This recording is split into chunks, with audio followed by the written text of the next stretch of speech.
seven-figure business, working 20 hours a week, living between Bali and Boulder. Okay, awesome. All right, so we are almost live. Okay, so what's up, Facebook? I am very excited to introduce my buddy James Hodges to you. And we're going to do this little Facebook Live here because James is such a badass business owner that he has these incredible knowledge bombs, both on the how-tos of growing a business. James grew a seven-figure business, and he's currently working about 20 hours a week, vacationing to Bali, back and forth, living the dream life with his fiance or wife, James? Still a girlfriend, but not far off. Oh, girlfriend. Okay, my bad. It's all good. So James has a bunch, he's a literal gold mine of both knowledge and mindset. So what I'm hoping is that we get to hear a little bit about James, your story, and then some tips for the solopreneur, whether they're a real estate agent or a coach. I have a lot of coaches who follow me as well in terms of how you think about growing your business from a strategy standpoint, marketing, personal branding, enrollment, all these things that you guys really dialed in and systematized really well at Next Level Coaches. And then also, ever since knowing you, I've also witnessed how you take these principles of mindset and coaching and you just execute at a super high level. So what I'm hoping is, number one, just to share some knowledge with people. But number two, for my own curiosity, I just love to hear about some of these mindset shifts, some of the work that you've done that's made you think the biggest difference in growing your business. So James, welcome. Thank you for being here, brother. Yeah, thanks, brother. What's up, Facebook? Super honored to be here. Peter and I have known each other for quite a while. It's been a fun ride, a fun journey, and great to support you guys today and be here. Yeah, man. So tell me a little bit about your journey. How did you go from working a corporate job to starting your own business? And what was your mindset like going into starting your business? Yeah. I mean, I've always been an entrepreneur since I was like 14. I was super into running a business. My first business was when I was 14. Me and my dog used to go hunt for golf balls, and then we'd sell them back to the golf. Lost the golf balls. So that was my first enterprise. That's crazy. I was doing it for myself, so I had the golf balls, but then also I made some money out of it. So that was the first business. But yeah, out of college, I worked for a few different companies. I went to a lot of entrepreneurship classes in college and groups. And they always said, you need to learn how to sell, you need to learn finance, and you need some experience learning from someone else before you go out and make all the mistakes yourself. Gotcha. That was kind of the advice I followed. So I worked for a few small startups. So just to reiterate, you need to learn how to sell. You need to get it from somebody else. And what was the other thing you said there? Finance, numbers. You need to understand numbers. Finance. Yeah. Gotcha. Cool. Yeah. Cool. Yeah, that was really good advice. I grew a few events companies, and then I went to work for a tech startup. We grew from 2 to 28 million users in 3.5 years. It was like this crazy fucking ride. Wow. And during that growth, I was like, wow, it's amazing. And it had an amazing mission. It was an amazing company. But it wasn't like a full soul level yes for me. It was working with financial institutions, and it was slow. And it was also just not my creation. There's something to be said about like creating your own thing. And really being like a full entrepreneur and having like the full freedom that goes with it. Gotcha. So I started doing this on the side. I was part of a mastermind, and I set a by when date, by when I was going to go full time. I sent Cinco de Mayo 14 months in advance, and I built, because I was making like crazy money there, so I didn't want to just leave on a whim. Built the started building the company up to a place where it was like running really well. Or at least enough to like pay for a living for me and another person who's working with us. And then I just jumped in head first on Cinco de Mayo 2018 and never looked back. Well, I remember very specifically because, you and I knew each other before you started Next Level Coaches. Yeah. And what was so fascinating for me as a bystander, and I've been in the coaching space, my first NLP training, 2010. And then I get this message, and I think it was from you, and you're like, hey, dude, we just started Next Level Coaches. I know you're an awesome coach. I'd love to show you how you can scale your business. And I was like, James is coaching now? What are you talking about? You're not a coach. Like, where did this come from? Yeah. And then I watched you.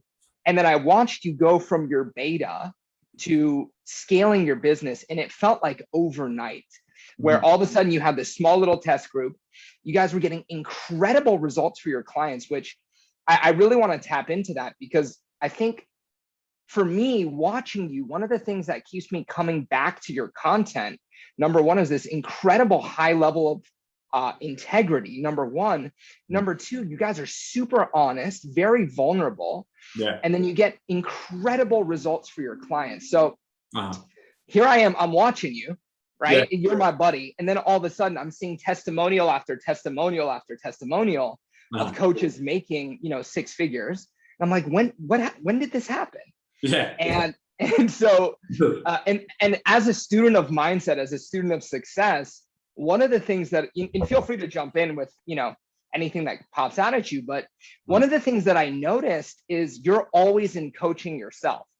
And I've noticed this about you in your business. I've also noticed that you do it in your relationship. You've done it in your health. Yeah. And so I'm just curious, could you speak a little bit on the role of coaching and mentorship in your life?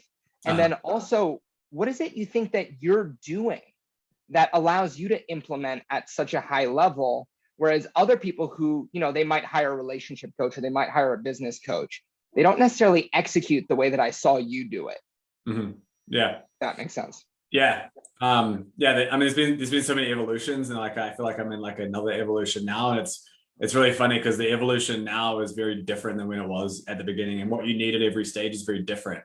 So go from 0 to 6 figures is like all just massive action taking, following like the right strategy, the right formula, having a good mindset, and just being an executing beast. That's really what it is. And then you get to 6 figures, and then you have to start to learn a little bit about teams and systems.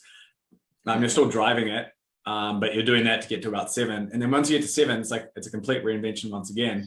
And it's almost like you have to completely get out of the way and like surrender, like fully surrender your baby and trust to like a higher power, or whatever you believe in, or even don't believe in, but fully trust into systems and to other people, and into that you've got such a powerful mission. You're so convicted with your mission, and that you've done all the work on all those little shadow parts of you that the thing can start to take a life of its own. And it's like a whole other ballgame when you get 7 figures. But when I was getting to 6, and then from 6 to 7, it was very much about finding. There's always 2 things: mindset and model. So finding the model that works, and then just continually being the client you want to attract, continually evolving, continually committing to mastery, continually being like committing to enlightenment, like just in this trust and this surrender that there's no back doors. You're a leader 24/7. How you do one thing is how you do everything. Every little piece of like what comes out in you is like shows up in your business and in your life in some way, shape, or form. Right. And when things come up, you just get to recognize, hey, this is a learning opportunity, and just go deep into it until you get to the root cause, and then remove that, replace it with something more powerful, and just keep going. Oh, I love that, man. And you talked about the shadows that come up. So when you were growing through 6 figures, which you said is all about execution, your ability to execute. And then you get to 7 figures, and you said it was more about building systems at 7. And now you're in this other stage of kind of surrendering your baby and releasing and letting go. And you said that there are different evolutions that you went through internally, different shadows that you went through. Tell me more about that. I mean, is this really, there's that quote, I think, David Data, right? He talks about the way of the superior man is the ability to die and be reborn over and over and over again. So what's it like being in this constant, place of being called to change and transform for your business? And does that ever get easier? Or I've heard you say new level, new devil several times. One of my favorite quotes from you. Yeah. And are you so used to that transformation process now that you start to feel like a shadow come up, and then you're like, oh, I got to do some inner work? Or what's that like for you? It depends. I feel like I've kind of tuned in now to like such a deep level of awareness of what's going on that it's like, it's not even really me anymore. It's just like, it's like running through me. Gotcha. So it's like, I've set an intention for where we're going. but I'm just like, this is the intention, this is where we're going. And then it's like, all right, trust that it's going to happen. And then it's like, and then it's like, yeah, sure, doing the daily practices every day. But like, if I'm feeling something, like I was feeling like some anxiousness and some, like a covering of my heart earlier today. And just like, I was like a little off, you know, it's like all of us have these days where we feel like a little off or something. But what most of us do is we just keep pounding through, keep pounding through, keep pounding through. Right. And what I've noticed is when I actually give time, like even if it's 15 or 20 minutes, just to like actually feel my feelings and just to be with it. And then just to like love it and not try and fix it, but actually just to like literally love it and make it about the feeling and not about the story. Usually that starts to become a lot lighter, and then it starts to take care of itself. And then I have the clarity. It's like when we're like thinking, when we're in trigger, we can't think accurately. So we can't make good decisions about our business. We don't actually always know what's fully going on. And so the first things first is to actually create space to love whatever's there and to allow it to do its thing, and thank it for the protection or whatever it's doing, and then allow it to move so we can be in a better space. Beautiful, brother. So when you think about mindset in these practices, which practices have for you personally been the most beneficial for allowing you to do just that type of thing?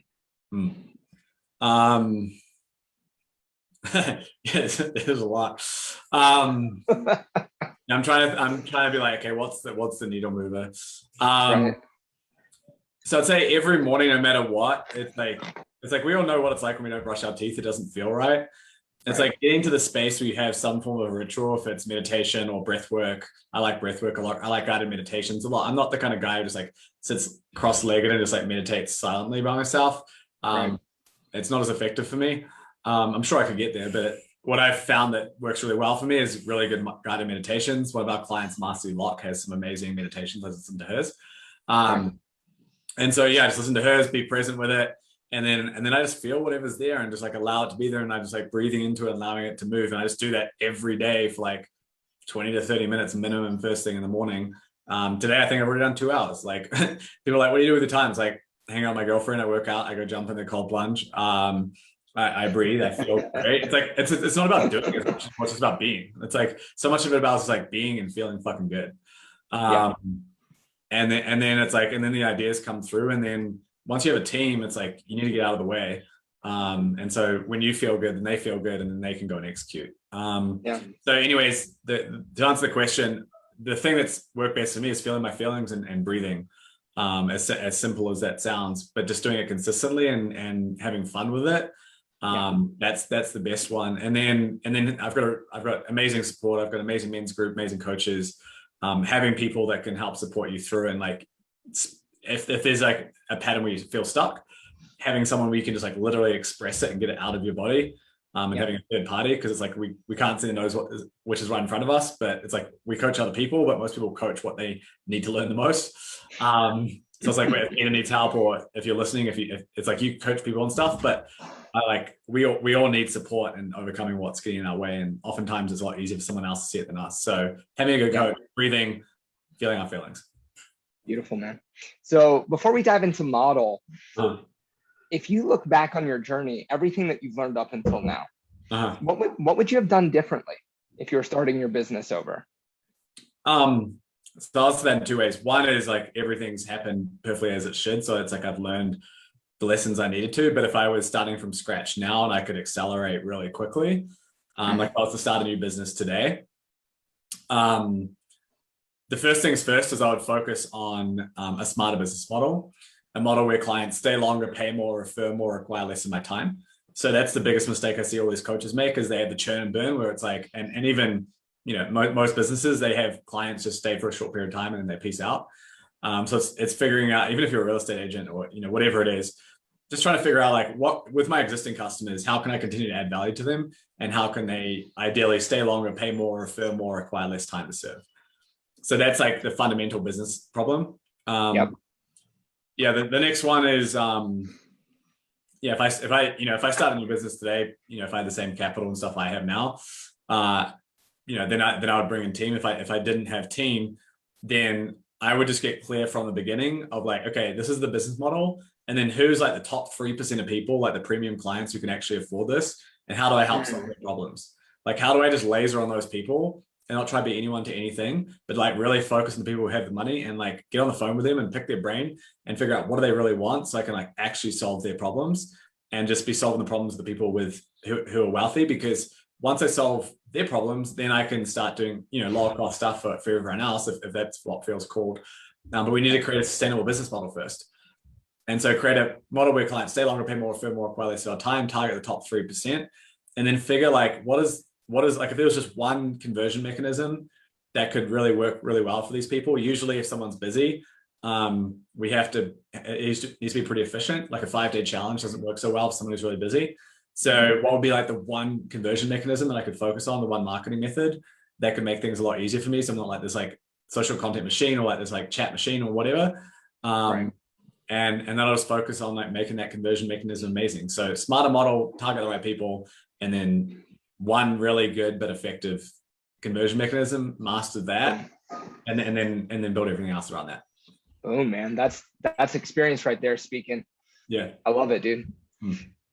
Could you speak on marketing a little bit? And I know a lot of the coaches that I've either worked with or follow me, as well as the real estate agents, all the small business owners today, as far as I can tell, if you're not on social, then this is a massive missed opportunity. And one of the things that I see with real estate agents in particular is that they're just underutilizing social. It's completely underutilized. Yeah. And so, any tips, and we can direct it to coaches too, that's totally fine. But just in general, any tips on, if you're not using social, what's a good way to start thinking about using social more effectively? Yeah, so it's going to determine like, what kind of small business do you have. But it's more like put yourself in the mind of the customer, and then where is the customer hanging out? And then how can you be in front of them in a way that feels aligned and authentic to you, but also in a way that's smart and it's not going to consume your time. Like most people choose not to be on social media because they think it's a pain in the ass. It's too, they don't think they're tech savvy enough. They don't want to like waste their life on social media. They find it frustrating. They find annoyance with it. And that all makes total sense. Like I don't have any of these apps on my phone. I don't even use Instagram at the moment because it's just like LinkedIn and Facebook work super well for us. It's like, I don't want to be doing stories and shit. It's like, what a waste of my time. Right. 100%. So, but for some people, like my girlfriend, Sophie, who's a tantra coach, doing stories makes sense for her niche, and, and she enjoys it. So great, do it.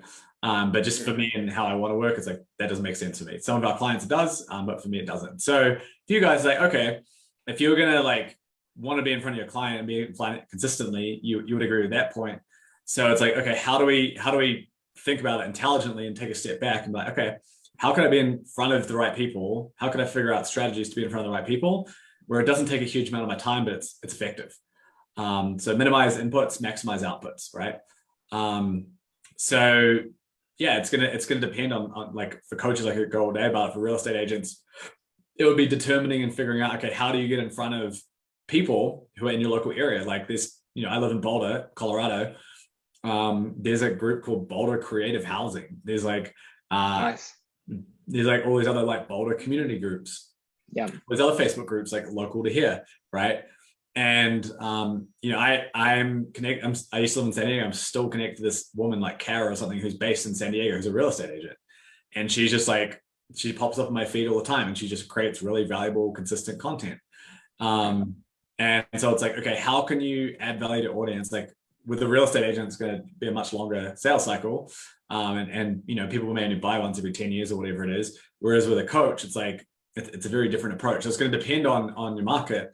But that's why I would recommend like, having a conversation with Peter or whoever to understand, okay, how do I minimize my input and maximize my output on social media? What's the right platform for me? How do I have simple content? Can I maybe do some events monthly or something virtually, or even in person on there? Because events like just crush it. And how can I just be really, really intelligent with my approach? And then how can I even repurpose some things? So could I shoot a 20-30 minute video and just download ideas and then have like a virtual assistant or someone else go and take the transcribe of that video and then put into like 3 or 4 pieces of content and distribute it, right? So brilliant. Yeah, like, there's a reason why I can have a 7-figure business and work 20 hours a week. It's like, you can just figure out how to minimize input, maximize output. Awesome, man. I love that. So can we touch on the integrity a little bit? Yeah. because this is one of the things I loved about you is that, because you remember when you guys were, I saw you guys blowing up. And I Yeah. was like, I have to get a piece of what James is doing. Uh, And so I came down and I visited you, you remember? And I co-worked with you. And just yeah. by doing that, and that's one of those principles of success in coaching that they always talk about Yeah. is put yourself around people who are doing better. So I was like, I got to go see what James is up to. And there were things you guys were doing in the mornings, like you were together chanting out your goals for the quarter, for the month, stuff like that, like wiring in your outcomes. And so I thought that was incredible. Number one. Number two, one of the affirmations that you guys were saying was, if I remember correctly, it was unfuckwittable integrity. Yeah. Right. Sure. Yeah. So tell me a little bit about that. Is that just a personal ethos, or is that something that you feel is really important for business owners in general? Yeah. So, I mean, I think we've all learned lessons around integrity, right? Like skipping corners. Integrity can be as small as just saying you'll do something and then not completing and following through. And, I'm going to hold my hand up and be like, I haven't been 100% in integrity my entire life. Like I've definitely had areas where I've been out of integrity. Like maybe I've bended the truth a little bit, or maybe I've said I'll do something and I didn't do it, or maybe I was late or whatever it is. So we've all experienced that in some way, shape or form. But what I've experienced is a lot of people will be out of integrity because they don't actually believe what they have is good enough, and they don't actually believe they're worthy enough. Right. And so they skip corners, or they over exaggerate, or they intentionally know that, I'm not exactly telling the truth. Like no one's like, it's very rare that someone like fully intentionally lies, but there's a lot of people who like bend the truth or will say something that's like a little different than what's actually in reality. Yeah. And my experience is maybe in the short term, something like that could help you quote unquote win. But what happens pretty much every single time is, especially the more like quote unquote work you get, or the more like connected you get, the more that you get screwed if you're out of integrity. And when you start having a team and you start having more clients and everything, as you start playing a bigger game, everything in your life gets exaggerated. So all your positive traits, boom, they come out massively. All your negative traits, boom, they come out negatively. It's like alcohol, right? Like sometimes people have alcohol and they've got this like hidden anger, and then they become this like really angry person. Right. And the same thing is as you play a bigger game. And so, what I recommend, one, because it feels good, two, because it's the right thing to do, and three, because it's actually the way that you win the long game, is to be fully in integrity with everything you say. And so it's like, if you say, hey, I'm going to show up at this time, you show up at this time.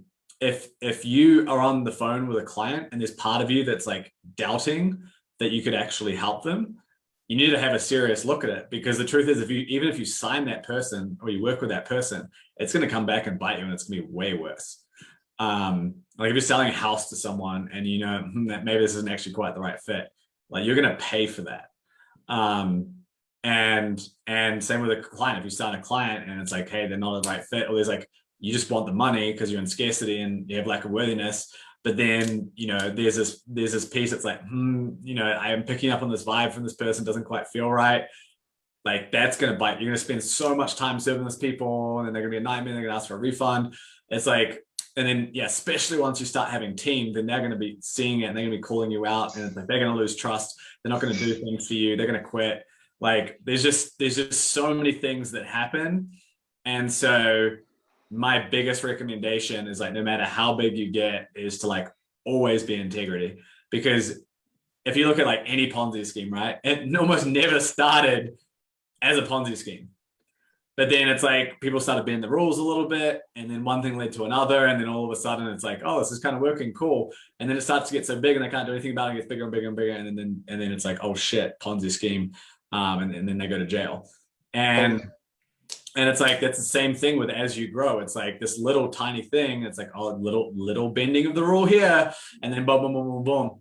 And the thing is, when you have such a deep level of integrity with like how you speak and things like that, it's feel fucking good.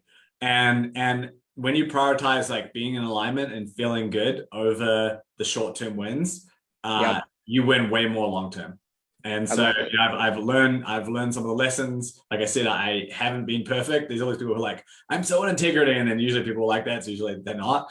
So I want to like own that I haven't been perfect in the past, but I feel like day to day now, like I feel super in integrity, super in alignment. I mean, my girlfriend, if I ever say anything that's slightly out of integrity, she can catch it like that. So she'll just like call me out. So Nice. just being in alignment, owning the truth, owning what feels right and feels good, and then trusting that you are worthy enough to receive even more by you being and telling the truth, as opposed to bending the truth or not fully following your word. Yeah. Amazing, dude. That's Yeah. epic. So what's next for you? What's next for James Hodges? What's next for Next Level Coaches? What's on the horizon?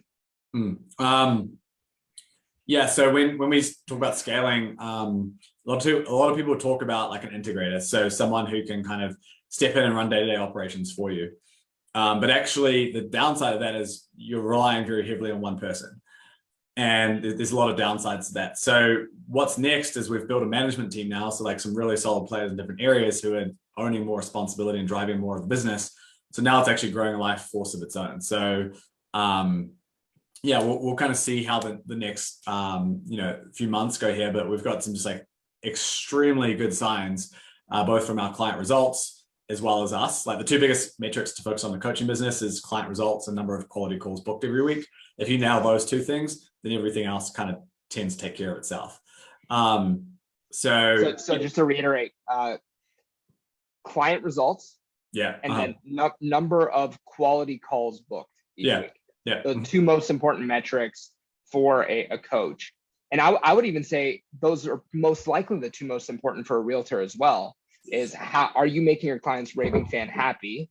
Yeah. Right. And then are you taking the chance to put that on social? And then how many quality appointments are you setting per week? I think for pretty much any sales business. Any service-based business, clients, and then your lead gen. Yeah. Yeah. Yep. Yeah. Go, man, go. Sorry to interrupt you. Go. Yeah, you're good. So now it's just like kind of like taking a life force of its own, and like pending. The only concern I have is if there's like some economic crash, which could possibly happen, like in 2022 or 2023.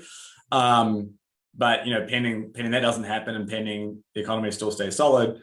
My dad is calling that crash out at 2040, and I love it because everybody has a different doomsday clock. Yeah. Whenever it is. So yeah. That's outside of my control, but it'll just continue growing really solid. Like we'll aim to be at like a $5 million business by the end of next year, and then 8-figure business the year after. So that's really awesome. And then that's incredible, bro. Congratulations. That's amazing. Yes. Yeah. It's amazing. Yeah. It's so beautiful. And just like all people's lives are changing and everything. It's incredible. My team and my clients and everything.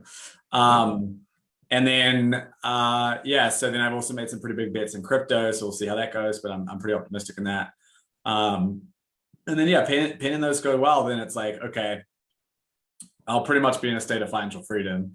So then it's like, okay, what's like, if money is not a thing, I don't need like a crazy lifestyle. What would I really do? And I think that's kind of what I'm starting to free up space for is letting my team take over more of the day-to-day. By my birthday, August 19th, I'll be down to like 10, 15 hours. Still available. Like most of the time we'll be spending with our clients and stuff. And then the team's just like running itself, marketing's running itself. And then it's like, just allowing whatever's meant to come through. Like there's so many challenges our world's facing and stuff around like sustainability and environment and like all these other areas. And it's like, if I'm fortunate enough and blessed enough to be taken care of financially, then how do I focus on the problems that are getting neglected? So it'd be like some sort of like for benefit corporation or like even a charitable organization. Maybe it'd be a for-profit company, but it'll just be focused on whatever the biggest needle mover is that we need to survive as a species in sport. Nice. Yeah. Beautiful. Well, I love watching your journey, man. I love learning from you. I can't wait to learn from you guys more and participate in more of your programs. Every time I do, it's just mind-blowing, literally mind-blowing. And today was no exception. It was the fire hose. And I love it. So the concentration of high-value content just coming right at you. So if you are watching this, make sure you go back and rewatch it. Drop a like or a comment. And any questions or takeaways you have, I'll see if I can tag James in the post as well, maybe if he has a second. But James, thank you so much, man. I really appreciate you hopping on, sharing your knowledge and your gems with people. And it's been really cool to watch your journey. And I appreciate your help in growing my business. So thank you so much, brother. I really appreciate you taking the time. Boom. Boom. Now, how do I sign off live?